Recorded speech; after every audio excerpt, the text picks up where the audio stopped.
मेरे प्रिय विद्यार्थियों, आपका स्वागत है आज के डिजिटल ऑनलाइन क्लास में। आज बाल गोविंद भगत जो आपको आपकी क्लास में इसको पढ़ाया जा चुका है, आपको कई बार इसकी रीडिंग लगवाई जा चुकी है, फिर भी मुझे लगा कि बुक के माध्यम से या किताब के माध्यम से जब आप पढ़ते हैं, उससे शानदार तरीके से अगर इसका नाट्य रूपांतरण किया जाए तो आप समझ पाएंगे। तो इसी क्रम में ये हम लोगों की कोशिश है और हमारे बच्चों की पहली कोशिश है कि नाटक के तमाम उपादानों को छोड़ दें एकदम से। कोई ड्रेस सेंस नहीं हमने रखा।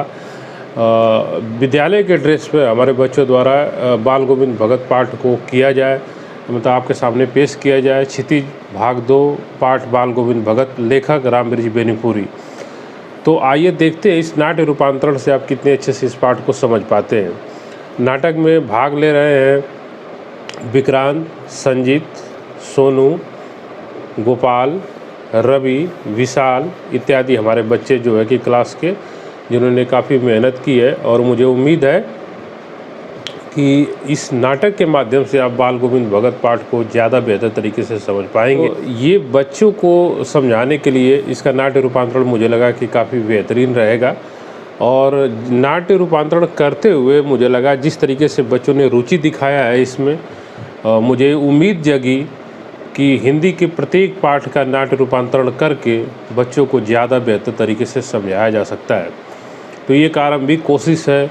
इस प्रयास को विद्यालय में लगातार हम लोग जारी रखेंगे। इसी उम्मीद के साथ आइए और हमारे बच्चों के द्वारा जो एक छोटी सी कोशिश की गई है पाठ बाल गोविंद भगत का नाट्य रूपांतरण का, उसे देखें और इस पाठ को और बेहतर तरीके से समझने की कोशिश करें। आज हम लोग उत्क्रमित उच्च विद्यालय खोड़ाहार के 10वीं कक्षा के छात्र अपनी हिंदी पाठ्य पुस्तक के क्षितिज भाग का रामबीर बेनीपुरी द्वारा लिखा गया बाल गोविंद भगत पाठ का नाटकीय रूपांतरण करने जा रहे हैं। और इस नाटकीय रूपांतरण के जरिए इस पाठ को बेहतरीन तरीके से समझेंगे और इसे गंभीरता में लेंगे। तो चलिए आपको दिखाते हैं बाल गोविंद भगत पाठ का पहला चरण। इसमें मैं आपको बताने वाला हूं कि बाल गोविंद भगत का दिनचर्या कैसा था, उनकी वेशभूषा कैसे थी। तो आइए देखते हैं। बाल गोविंद भगत गोरे चिट्ठे मंझोले कद के व्यक्ति थे।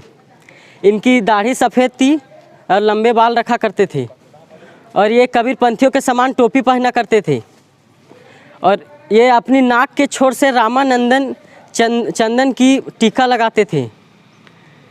तो अब देखते हैं कि बाल गोविंद भगत अपनी खेती करने के लिए जा रहे हैं। देखिए, कोड़ी लेकर जा रहे हैं।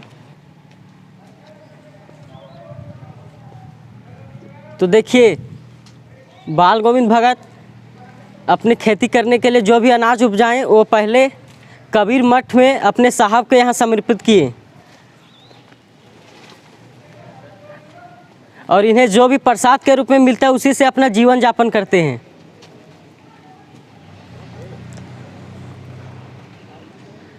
उनको मतलब कबीर मठ से अब साहब उनको दे देते हैं या प्रसाद के रूप में कुछ मिलता है। तो देखिए, उनको प्रसाद के रूप में जो भी मिला उसी से अपना जीवन यापन करते हैं।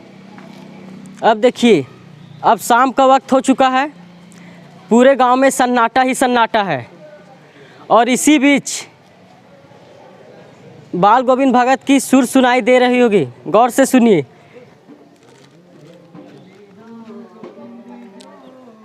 गौर से सुनिए।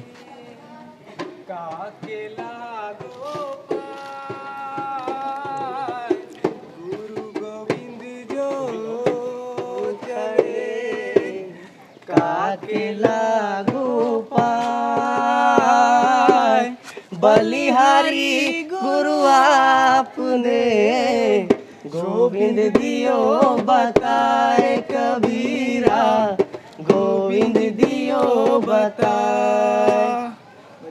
ऐसी वाणी बोलिए मन को आपा खो, ऐसी वाणी बोलिए मन का आपा खो,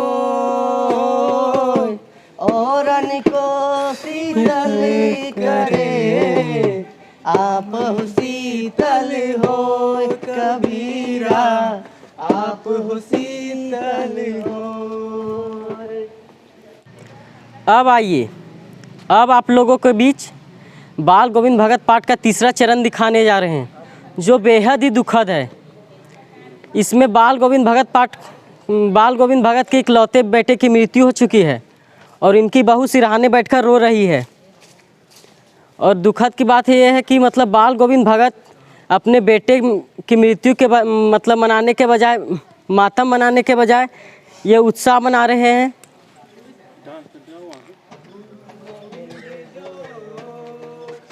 देखिए बाल गोविंद भगत किस तरह अपने बेटे की मृत्यु पर नृत्य कर रहे हैं, उत्साह बना रहे हैं।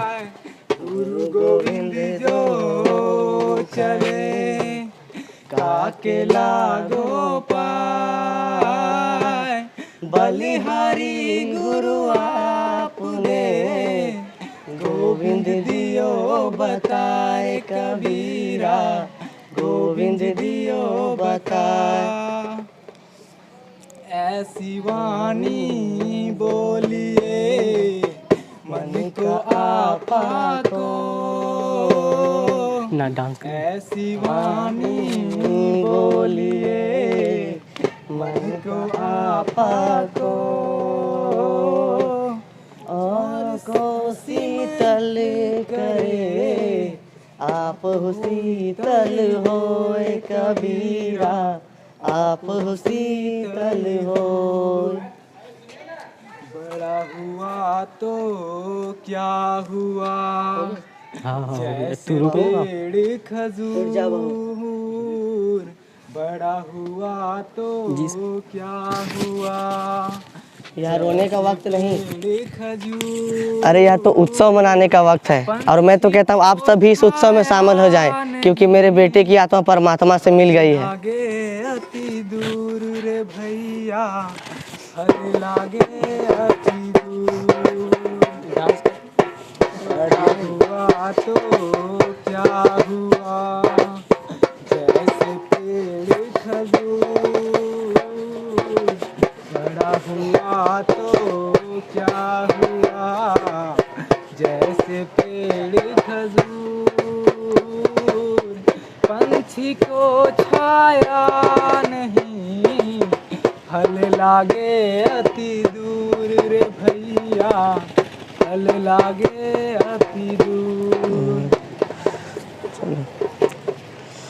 मुझको कहाँ ढूंढे रे बंदे, मैं तो तेरे पास में, मुझको कहाँ ढूंढे रे बंदे, मैं तो तेरे पास में, ना मंदिर में ना मस्जिद में ना एकाकी निवास।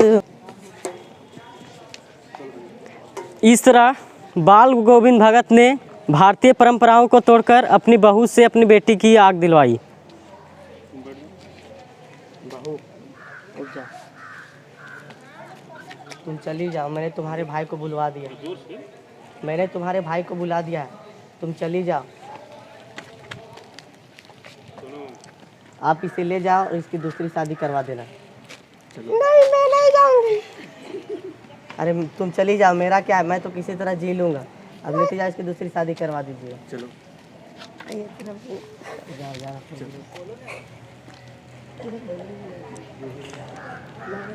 ये बाल गोविंद भगत पाठ आधारित एक एक्टिविटीज़ थी छोटी सी, जिसको हम लोग तय किए कि 10 मिनट में किया जाएगा। और इसमें आप देखे होंगे कि आप जो पाठ को किताबी माध्यम से या फिर शिक्षक द्वारा नहीं समझ पाते, उसको एक्टिविटी से बहुत अच्छे से समझ पाते हैं। सबसे पहले चरण में बच्चों को दिखाया गया कि बाल गोविंद भगत की कद काठी किस तरीके से थी, बाल गोविंद भगत कैसे दिखते थे।